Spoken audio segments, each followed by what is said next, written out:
ایران اور امریکا کے درمیان کشیدگی عروج پر ہے۔ 24 اگست کو واشنگٹن نے ایران کے خلاف مزید سخت اقتصادی پابندیوں پر مشتمل آپریشن اکنامک آؤٹ کاسٹ کا اعلان کیا، جبکہ تہران کی جانب سے بھی آبنائے ہرمز کے حوالے سے سخت رد عمل سامنے آیا۔ اسی کشیدہ ماحول میں پاکستان کے chief of defence forces field marshal Asim Munir نے 24 اگست کو تہران کا اہم دورہ کیا۔ ایرانی صدر کے دفتر کے نائب برائے مواصلات سید مہدی طباطبائی نے کہا کہ عاصم منیر کا دورہ انتہائی مؤثر اور سفارتی کامیابیوں سے بھرپور تھا اور اس کے نتائج جلد سامنے آئیں گے، جبکہ وفاقی وزیر داخلہ محسن نقوی نے بھی دورے کے دوران اہم پیش رفت کی بات کی۔ دورے سے واپسی پر امریکی ناظم الامور نیٹلی بیکر نے فوری طور پر محسن نقوی سے ان کے دفتر میں ملاقات بھی کی۔ تہران میں جنرل عاصم منیر نے ایرانی صدر مسعود پزشکیان، وزیر خارجہ عباس عراقچی، پارلیمنٹ کے اسپیکر محمد باقر قالیباف اور سپریم نیشنل سیکیورٹی کونسل کے رکن محسن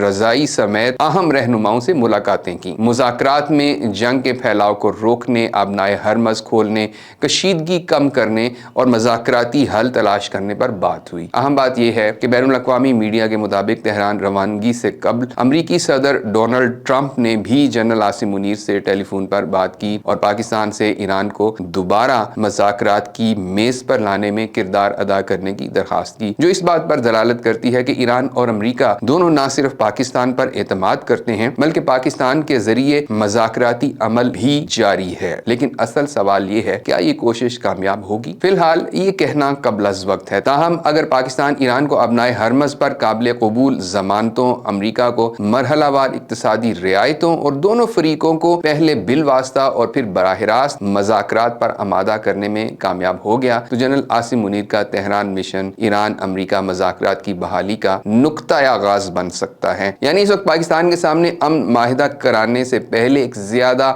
اہم ہدف ایران اور امریکہ کے درمیان مذاکرات کی بند کھڑکی دوبارہ کھولنا ہے۔ مزید خبروں اور اپڈیٹس کے لیے دیکھتے رہیے وی نیوز .pk۔